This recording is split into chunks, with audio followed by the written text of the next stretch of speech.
Welcome to the M. I'm Pastor Barrett. We're here for Charlotte Conversations. We're joined today by Sahaad, Washington. We're talking about housing, how to qualify to get a house in Charlotte. Charlotte is one of the fastest growing cities in the country. Yeah, in the whole country. I think we ranked 17th in population. Less than 30 years ago, there were about 250,000 people in the city of Charlotte. Today, we're tilting towards 1 million people just in the city proper. As you see, there's houses going up everywhere. There's townhomes going up everywhere. It's getting to a place that we didn't recognize even 10 years ago. I lived in Steel Creek on Lake Wiley, and 15 years ago, it was a dirt road to my house, a dirt road. Now today, there's a mall and shopping and just every imaginable thing. When I first moved here less than 7 years ago, there was only a McDonald's and a gas station where I live in Barrett area. Now there's a whole town. So things are changing. And so we're challenged now. How do we compete and qualify for housing? So we want to share with you today here, Charlotte Conversations, and I'll let her tell a little bit who she is. Sahaad, who are you? My name is Sahaad Washington. I'm a licensed mortgage loan originator and a home buyer advocate. I have been here in Charlotte for a little more than 2 years. I sit on the board of the Charlotte Crown Realtors Association as the first vice, and I am the ambassador for the Black Homeownership Initiative at Movement Mortgage. Nice. So how long have you been in the mortgage business? We're pushing 10 years now. How's it been for you? What's the biggest challenge being a mortgage lender? Keeping people motivated. Keeping people really motivated and on their journey. Regardless where you start, everybody has a different plan. Okay, very good. So lead us into the thought of, I'm here in Charlotte, I want to buy my first home. I see that things have changed. Before there was a plethora of available homes, then there was a lack of available homes, and then the interest rate shifted and things are changing. Should we be calm about this, or should we be on alert? I don't know that you should be on alert, but you have to be prepared. That is really what it comes down to. Regardless if the interest rates change, if the market changes, it's all going to come down to the foundation of if you're prepared. If you're prepared. Yes. So what does a person need to do to get qualified to buy a home? So to be qualified, we're looking for work history, that you have stable employment or stable income, whatever that looks like for you. Residency history. And then I call it getting through the CIA. That's credit, income, assets. So it's your credit profile, your income, and your assets are your savings, what you have saved up to purchase a home. So why, if I have to, no down payment, are there no down payment plans? There are no down payment programs. What I will say is that regardless of what program you use, you cannot buy a house for free. You cannot buy a house for free. You are going to need some of your own money invested in your transaction and for your upfront cost to buy a home. So what would be the upfront cost? So you have, in the state of North Carolina, we have earnest money deposit and due diligence. Earnest money is your sign of good faith that you're going to purchase this home. Your due diligence is money paid to the seller of the property if for any reason you back out of your transaction. That is non-refundable, and it goes to the seller of the property. You also have your homeowner's inspection, which you can waive, but I strongly suggest that everyone gets a home inspection on their home. That's the report card for the property. And then you also have the appraisal. That is to determine the value of the home. Is what you're buying it for what it's actually worth? And those are upfront expenses, and those can range anywhere from $1,000 up to a couple $1,000s, depending on what market we're in. Just 6 months ago, we had very large deposits, $10,000, $15,000 in due diligence, money that people were willing to put up just to show that they were serious about purchasing the house. And it was more than that a year ago. Amazing. So I serve on the Board of Equalization and Review here in Mecklenburg County, and we hear property tax appeals. And so what we notice is that appraisals are what people always try to bring in to justify the value of their homes. Most people were ecstatic that the value of their homes went up until we have our tax bills, and so we question them. But what I notice is that some appraisals vary. So it seems like one community has a different quality of appraisal versus another. Have you noticed anything that varies in the fairness of the appraisals of properties? So how appraisals work is the value of your home, contrary to what you may believe, is if you have a great home with a lot of stuff in it, a lot of amenities, a lot of upgrades, that your house is going to be valued at the highest level. Appraisals are based off of not just your property, but every other property around you that has sold recently. And they're looking at an average. So if you want to list your house at $500,000, but the house to the left and to the right of you only sold for $250,000, your appraisal is not going to come in at $500,000. They're looking at the average of the area within a certain radius to determine the overall area, your neighborhood, and your house, and what sold like your house in regards to size and style, number of bedrooms, in the same area to determine the value. Yeah, that seems to be an ongoing challenge for a lot of people. What are some of the biggest challenges that applicants face when trying to purchase a home? Right now it's going to be debt and credit. So most of the country currently is living above their means. 1 in 6 car payments is over $1,000 just for their vehicle. That's amazing. Okay. The country is living in debt. So when you're qualifying to buy a house, you have to fit your new home into your budget along with all of the other debts that you pay for. So debt is going to be number one right now. The next is credit profile. I say that there is this obsession that if you have a good credit score that you're automatically qualified, and that's not the case. We're looking at your whole credit profile. You may have a lower score, but if your credit is strong and you have lots of different types of accounts and you're paying everything on time, you may have a stronger profile than someone that has an excellent score, but there's nothing on their report. It comes down to the overall profile, and there's different components that have to come together so that you can qualify. It is not just your credit score. That's what people think. What about these student loans? It's been in the news a lot lately of things being banished and things being left. Can we get around student loans, or how much do they impact one's profile? Student loans impact your mortgage application a lot. So there's 3 different ways that you can look at student loans when you're doing a mortgage application. There are 0 monthly payments. A 0 monthly payment we can use on a conventional loan.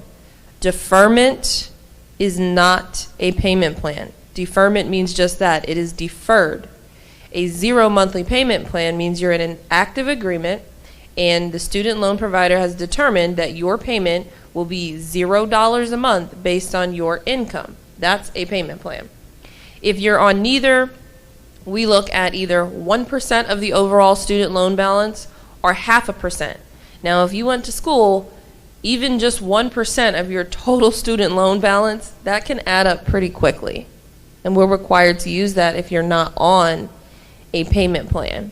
And in certain mortgage programs, like our government-backed programs, you can be on a payment plan as long as it's over $0. So for example, if your payment plan is $1, we can use $1, but we cannot use 0. So there's some flexibility around student loans, but not a lot.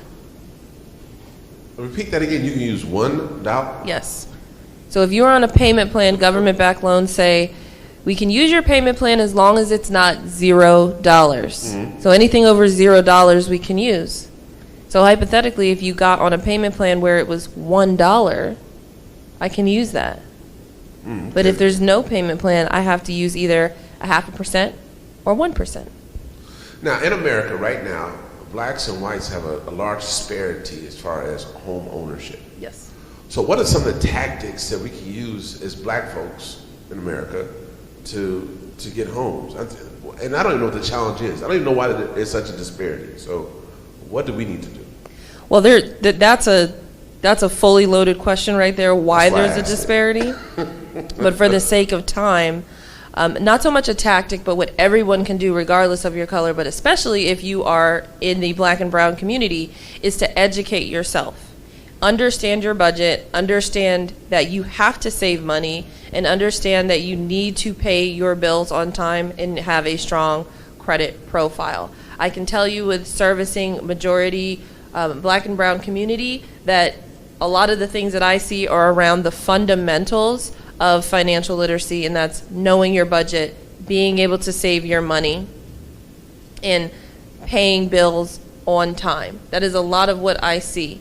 Now, in regards to the wealth gap, you see other communities when it's time to buy a home, and I'm just going to say this because people need to hear it. Yes. When other communities come to buy a home, I see their entire family, friends, rally around them to put their money together to make sure that this family gets into a home. In our community, unfortunately, everyone feels like they're on their own island. They either don't want to ask for help, don't have access to help, right? Or there is this sense of pride that you got to do it on your own. And that's not the case. And I see it every day that certain client bases do not want to ask for help or don't want to get the support that they desperately need because they don't want to be told what to do, and that's around mindset. It's less of a color thing, more of that's a mindset. It's a mindset. It's a poverty mindset. So we have to break the poverty mindset so that we can then work collectively, cooperatively, then to find success for one individual, family, with one family. I think maybe we help this family, then joins in with us to help the next family. Yes. Like that. Okay. Yes. Makes sense. It makes sense. What's your role? I mean, why would someone come to you? What's your role? How do you help us out? So my role is to originate the mortgage loan, to let you know what you qualify for and what type of loan program that you can use. My real role is to be your cheerleader, your support system, the tough love when you need it, give you direction, because there are situations where you don't know what you don't know. You seek out a licensed professional for a reason. Let me do my job. Yes. So when I step in, I have to lead. I'm going to lead you with the path of least resistance, right? So that we can get to the finish line. So my role is not just your loan originator, but it's to keep you on the right path so that you don't deviate, so that you don't get distracted, and so that the outside chatter of the world, social media, everybody's auntie, cousins, and friend, when I bought a house, everybody has a story. Right. No two mortgage transactions are going to be the same, and your mortgage experience is going to be unique to you, your credit profile, your money, your income. That's your house. Everything is going to be unique to that individual. So my role is to keep them on track. Keep us on track. Now, out in the community, you see these signs, these yard signs telling them, I'll fix your credit. I'll fix your credit. Is there some sort of secret way or something that magical or people can help assist with fixing our credit? There's no magic to paying your bills on time. So what should we do if we do have some things that are, old on our credit? Or can we drop some things from our credit? Or is there something that your mortgage lending points people to assist them with repairing those things that may not be right on the credit reports? So I'm not a credit professional. However, when you do a loan application, or if you sat with me, we would review the credit report together. And I can tell you that certain things we're going to need to address those, and we might need some more help. And I can refer you to someone that is accredited and that is professional, that I know works. There may be other things that we don't even have to bother at all because they're very old, they're minimal, medical payments. There's certain things that you just don't have to touch. You do not have to have perfect credit to get a mortgage. What I can see on a credit report is if your credit is in a poor position because of old items, those are usually an easier fix. If your credit is in a poor position because you notoriously pay your bills late, that's a you fix. I can't make you pay your bills on time. Right. And credit is like trust. It's quick to break, and it takes a long time to recover. So that's how I look at the credit report, and also it's the blueprint of your life. I may not know you, but if I look at your credit report, I can see how you operate. I may be able to say what happened here in 2015, what was going on, because you were doing well and then all of a sudden you started paying your bills late. Credit tells a story, and there is no easy fix, but you can write the next chapter with some help and some support, and we get you back on track. And if you do need a credit professional to send letters on your behalf, to argue with collection companies, credit companies to help you, all of this information is accessible. You could essentially do it yourself, but it's time consuming and you need to be repetitive. That's what you hire a professional for. That's good stuff. So I want to get my first home. I haven't done it before. My family hasn't owned a home before. So that type of person, where do we start to purchase a home? If you do nothing else, start saving money. If you do nothing else, just start saving money in the bank, not in a shoebox, not under a mattress. In the bank. Just start saving. The next thing would be to sit down with yourself, print out a copy of your bank statement, and start looking at where you spend your money so that you can understand your budget. Do you have room for a housing payment? And if so, if you're already paying rent and you know that you should be an owner, we have to look at your expenses, how you're spending your money, so that you can know your budget. No one knows your expenses better than you. I don't get to see daycare bills, grocery bills, how much you pay on gas, how much you do in online shopping. You may have family or folks that you're responsible for taking care of. Those are things that I'm not going to see on the credit report. But if you start going over your expenses and understanding your budget, that's a great place to start. And then consulting with a licensed mortgage loan originator before a realtor. The reason why I say this is the realtor sells the houses. Their job is to identify a home for you. My job is to identify money for you and what's the best way for you to get it. And if we know your budget and your finances, that makes it easier for you to understand what you're going to qualify for and what you can truly afford. Because if you tell me I can't pay more than $2,000 a month, I am not giving you a pre-approval for $500,000 even if you qualify for it, because you just told me you can only really afford $2,000 a month. So that's what you're coming with, prepared. I have my pre-approval. I know my budget. I know what I can afford based on the review that I did with my loan officer. Now I'm ready to hire a real estate professional. What's the average mortgage right now? Do you know in Charlotte? Ballpark? Well, the average purchase price for a home in Charlotte, Mecklenburg County is $424,000. That's the average purchase price. With a minimum down payment, and we'll just say 6% interest rate because that's the lower side right now, that monthly payment, just the principal and interest, is $2,548. That's without the taxes, without the homeowner's insurance, without mortgage insurance, without an HOA. It's $2,548. So we're looking at maybe $3,500 a month. At least a $3,000 payment if you're doing a minimum down payment. Now, if you have a lot of money to put down, you can adjust that. But if you don't, you're looking at about a $2,500 payment at least if you're purchasing at that price point. Now, if you find a house lower than that, these numbers are going to fluctuate a little bit. But if we're using the average for Charlotte, minimum down payment without anything else, it's already over $2,500. Yeah.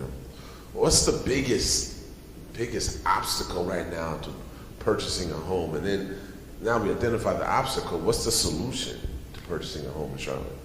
For Charlotte, the obstacle is affordability, because the prices of the homes here have doubled, but the amount that people are getting paid has not. Right. The houses are not affordable if you work a regular, and I'm just going to say regular meaning you're not traveling from out of state where your income is significantly higher because your cost of living is higher, and you can come here to Charlotte and you don't flinch because you were already paying that in your own city. Well, if you live here in Charlotte and you lived here and you're making, $50,000 a year, that's going to be difficult to find a home because the affordability of homes here in Charlotte. The answer is either Charlotte starts building some affordable housing, or you're going to change your location. or families are going to start, everybody's going to be going on to mortgage applications together. As much as we want to do things by ourselves, it might take two. I have two clients right now. They're best of girlfriends. They've been best friends their whole life, and they're buying a house together because they have to. It's going to take both of their income to get them one house here in Charlotte. And that may be what it takes, people coming together. Strategy. Yeah. Right. You had roommates in college. You had roommates when you finished college. You've had roommates in your life, so maybe that's the new tactic going forward. Work together collectively. Now, investment, I have friends who, I do investment properties too, so we want to get an investment property. So is there a best route to take in getting to some investment property, some property to purchase and hold and rent out? From a mortgage perspective, I would say save. There are different programs out there for investors, but really you would need a realtor to locate those areas where there are investment opportunities, because I'm going to go on someone's budget. Someone moving from California could look at a home in Berwick as an investment opportunity. Okay? If someone is looking for, I'm not looking to spend more than $50,000 and I want to obtain an investment property, that's not going to be in Berwick. So you would need a realtor to determine the areas. Has there been an uptick in foreclosures in this season? Not here in Charlotte, and Charlotte's market is very different than the rest of the country because it's so popular right now. The prices are not making anyone who's moving here to Charlotte flinch. So those that have purchased their homes are staying in their homes. There's not a lot of families trying to get out of their home or trying to sell quick, because Charlotte is booming, not just in the housing market, but also in the business market. There's jobs here. So as the city continues to grow and real estate continues to grow here, I don't foresee a huge foreclosure boom happening here in Charlotte. Yeah. Okay. Well, that's good. I don't see it.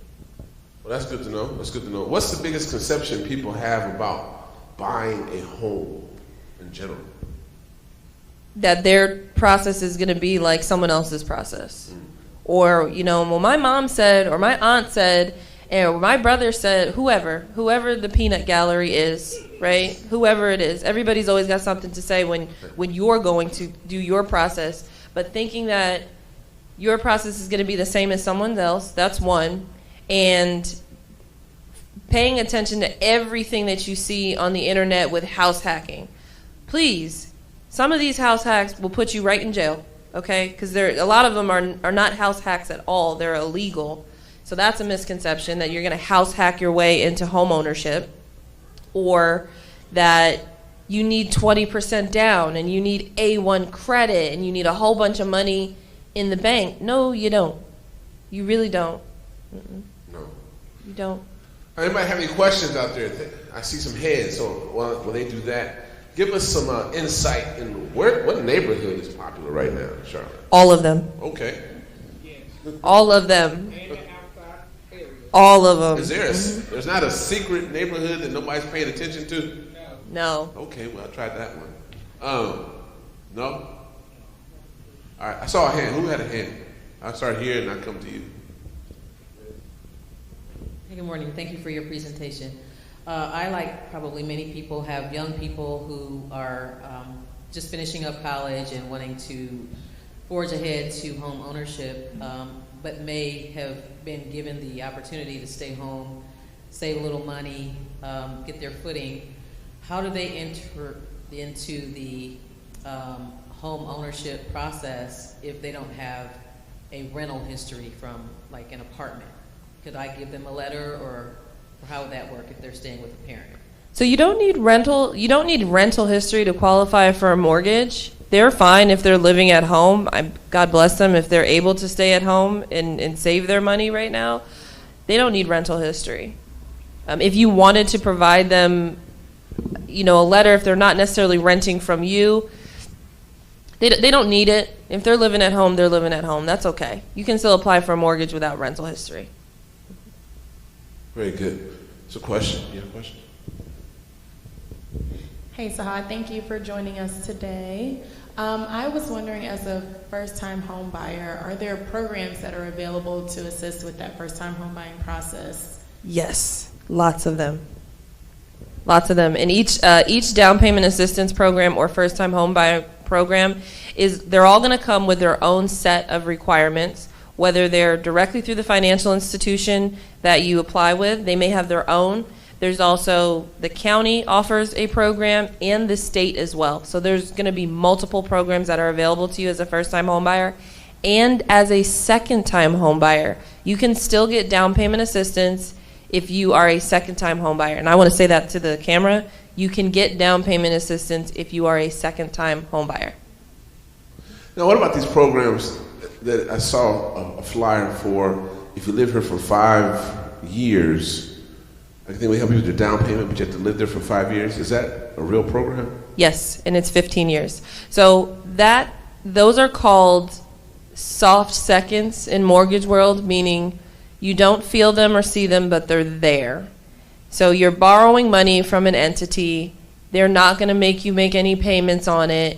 But if you live here a certain amount of time, we will forgive the money that we gave you and you never have to pay it back, as long as you're living in this property as your primary residence. For some people, that's wonderful.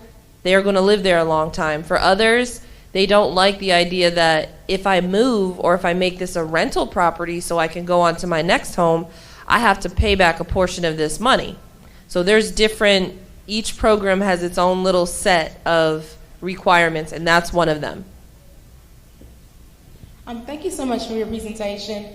I came in a little late, you probably covered it, but what's a good amount that you should have in your savings once you go to like the loan officer, or just so they can kind of see like, okay, you're in good standing, like understand the whole budget thing, and then reviewing your statements and everything, but what's like a solid figure that you should have in your savings account? So this is an excellent question, and I actually didn't touch on it.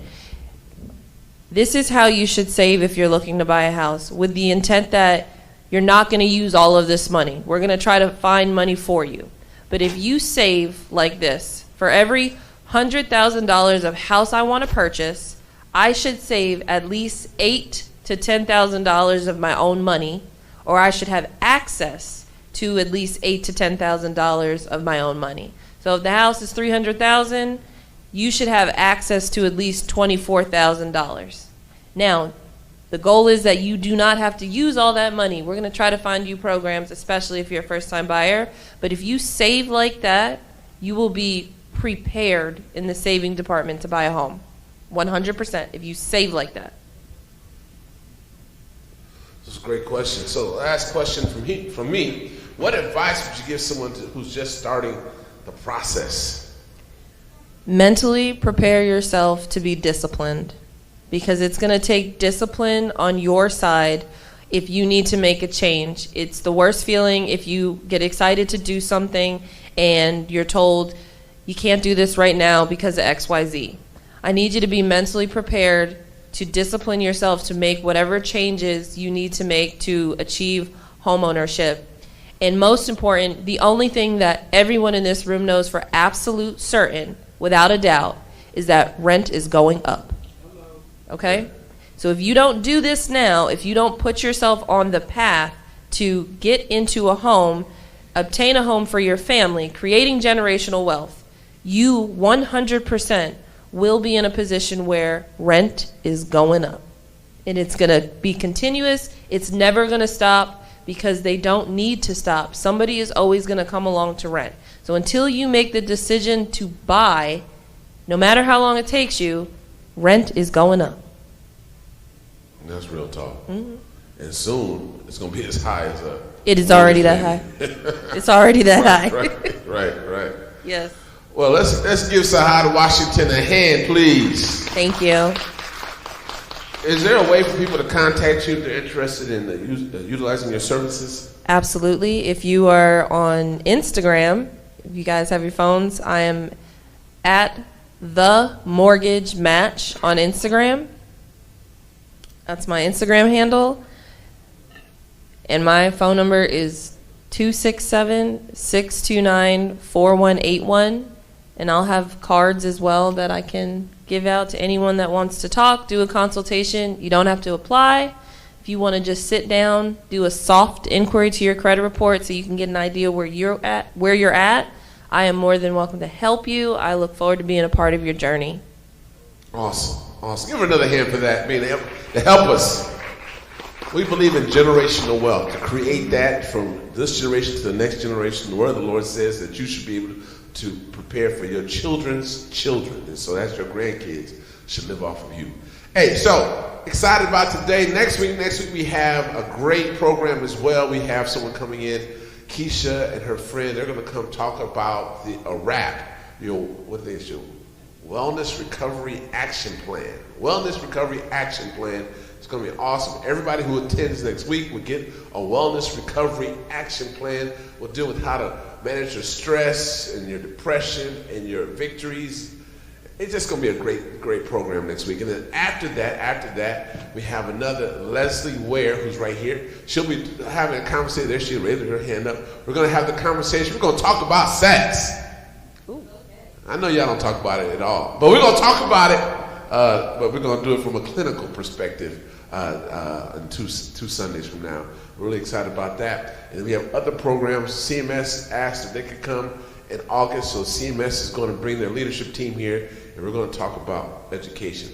He's wrapping me up. So I'm Pastor Barrett of the the Empowered Living Ministries. This is Charlotte Conversation. Thank you for joining us here today. We'll come back every Sunday until we get tired of doing it at 11 a.m. here. Join us on our website, theelm.church. You can watch us live there at 11 a.m. Or you can join us on our social media, Empowered Living Ministries, or go to mine, Barrett Barry. All right? Always remember this. We love you, and there's absolutely nothing you can do about it. God bless.